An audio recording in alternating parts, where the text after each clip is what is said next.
দেশের বিদ্যুৎ পরিস্থিতি নিয়ে স্বস্তির বার্তা দিয়েছেন বিদ্যুৎ জ্বালানি ও খনিজ সম্পদ প্রতিমন্ত্রী ইকবাল হাসান মাহমুদ টুকু। তিনি জানিয়েছেন, আগামী সপ্তাহ থেকেই দেশের বিদ্যুৎ সরবরাহ পরিস্থিতির উন্নতি ঘটবে এবং ধীরে ধীরে কমে আসবে লোডশেডিং। সোমবার ২৭ এপ্রিল রাজধানীতে আয়োজিত বাংলাদেশ চীন নবায়নযোগ্য জ্বালানি ফোরামে এ কথা বলেন তিনি। ফোরামটির আয়োজন করে centre for policy dialogue CPD. বিদ্যুৎ মন্ত্রী বলেন, সরকার বিদ্যুৎ খাতে দীর্ঘমেয়াদী পরিকল্পনা বাস্তবায়নে কাজ করছে। এর অংশ হিসেবে আগামী ৫ বছরে প্রায় ১০,০০০ মেগাওয়াট সৌর বিদ্যুৎ উৎপাদনের লক্ষ্যমাত্রা নির্ধারণ করা হয়েছে। নবায়নযোগ্য জ্বালানির ব্যবহার বাড়িয়ে বিদ্যুৎ খাতে স্থিতিশীলতা আনা হবে বলেও জানান তিনি।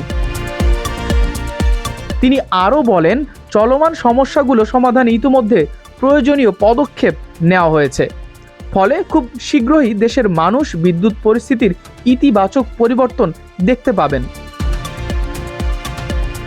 বিদ্যুৎ খাতে এই উদ্যোগ বাস্তবায়িত হলে ভবিষ্যতে লোডশেডিং কমে আসবে এবং নিরবিচ্ছিন্ন বিদ্যুৎ সরবরাহ নিশ্চিত করা সম্ভব হবে বলে আশা প্রকাশ করেন সংশ্লিষ্টরা।